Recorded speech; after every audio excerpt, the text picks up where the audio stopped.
নির্বাচনের আগে আবারও একটা রাজনৈতিক মন্তব্য ঘিরে শুরু হয়েছে বিতর্ক। একটি প্রেস কনফারেন্সে কেন্দ্রীয় স্বরাষ্ট্রমন্ত্রী অমিত শাহ বলেছেন, বিজেপি সরকার ক্ষমতায় এলে বাংলায় কি হবে সেটা কলকাতায় নয়, ঠিক হবে দিল্লি থেকে। বাংলার সংস্কৃতি, বাঙালির খাদ্যাভ্যাস, দুর্গাপুজো সবকিছুই ঠিক হবে দিল্লি থেকে নিতে হবে অনুমতি। দৃষ্টিভঙ্গি থেকে আমি পাপিয়া আজকে বেরিয়ে পড়েছি এই বক্তব্য সম্পর্কে সাধারণ মানুষ কি বলছে সেটাই জানার জন্য। আমাদের কেন্দ্রীয় স্বরাষ্ট্রমন্ত্রী অমিত শাহ একটা প্রেস কনফারেন্সে বলেছেন যে বাংলার দুর্গাপুজো, বাঙালির খাদ্যাভ্যাস, সংস্কৃতি চর্চা যা কিছুই করতে হবে সেটা এর পরবর্তীকালে যদি বিজেপি সরকার ক্ষমতায় আসে সেটা কলকাতা থেকে নয়, দিল্লি থেকে সবকিছু অনুমতি নিতে হবে। উনি এরকমই কথা বলে, এটা কনকক্টেড বক্তব্য। এটা আমরা যারা বাংলায় ওয়েস্ট বেঙ্গলে থাকি তারা এটা ভালোভাবে নিই না। আমাদের control under by West Bengal. এর আগে আমাদের যে বাংলার যে সংস্কৃতি যা চলছে দিদিমণির এতে সেম চলবে, কিন্তু বিজেপি সরকার জীবনে এখানে আসতে পারবে না। উনি এইসব বলেই বেড়াবে। তো দিল্লি থেকে তো হয় না, এইখানে না দেখলে কি করে দিল্লি থেকে ঠিক হয় সব কিছু? এইখানে তো দেখবে, সে থাকবে, সেই তো বুঝবে কি এখানে কি জিনিস। এইখানে দিদি ভালো চালা, দিদির জন্য আমরা সহমত না। এটা আমাদের কলকাতায় আমরা পুজো করি, এটা আমাদের নিজেদের অধিকার প্রাপ্য।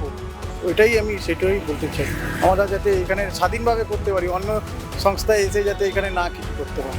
উনি বলছেন যে পরবর্তীকালে যদি মাছ মাংস বিক্রি করার ক্ষেত্রেও লাইসেন্স নিতে হবে, অনুমতি নিতে হবে দিল্লি থেকে, এটাকে কি বলবেন?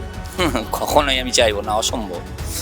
আমরা মাছ খাবো না, মাংস খাবো না, তার লাইসেন্স দিল্লি থেকে আসবে, অসম্ভব। এটা কখনোই চাইবো না। সারা জীবন এরকম করে গেছে দিল্লি থেকে, এরা কোনোদিন কোনো ফল হয়নি। বাংলায় সব করে কোনো সুবিধা করতে পারবে না। না, আমি এই বিষয়টা সেইভাবে দেখছি না। মাছ মাংসের ব্যাপারটা যে যার ব্যক্তিগত ব্যাপার, তবে দিল্লির থেকে যে অনুমোদন নিতে হবে এরকম কোনো এটা আমার মনে হয় কোনো যুক্তিযুক্ত ব্যাপার না। ভালো দেখছি না, কারণ আমাদের বেঙ্গলে তো বাঙালিরা বেশিরভাগ মাছ মাংস খাওয়া পছন্দ করে। আমাদের মাছ মাংস চলবে না, সেহেতু আমরা বিজেপিকে চাই না। এটা তো হয় না। এটা হচ্ছে সর্বধর্ম সমন্বয়ের আমাদের একটা দেশ।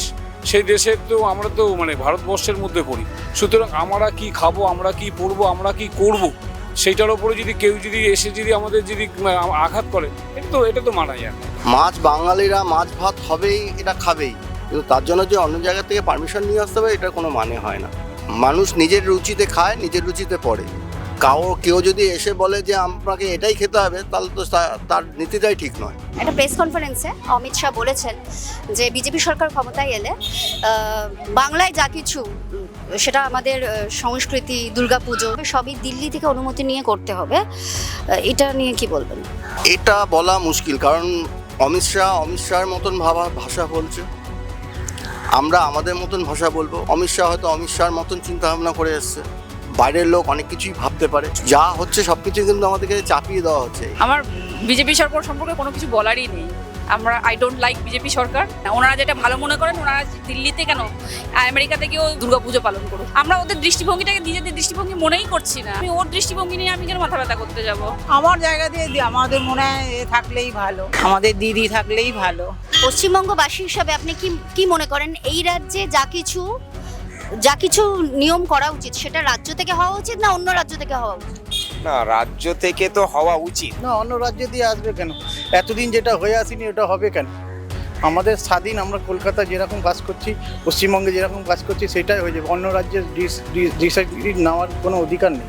কে আমাদেরকে কেন্দ্র থেকে এসে কে আমাদের গালটপকায় একটা কথা বলে দিচ্ছে, সেটার উপরে বেশ করে রাজ্য সরকার চলবে, সেটা তো চলতে পারে না। এই বিষয়ে মনে করি যে না, যে রাজ্যে থাকবে সেই রাজ্যের ভারপ্রাপ্তটা বুঝতে পারবে, বা ওরা বলতে পারবে, চালনা করতে পারবে যে রাজ্যে আমার এইটা চাই, এটা সেন্ট্রাল থেকে সেটা ঠিক করা সঠিক না। আমি কখনোই চাই না সব কিছু দিল্লি থেকে কন্ট্রোল। আমি চাইছি যে বাংলার সরকার, বাংলা থেকেই সব কিছু কন্ট্রোল হোক। হাজার চেষ্টা করলেও এখানে কিছু হবে না। এখানে জয় বাংলাই থাকবে।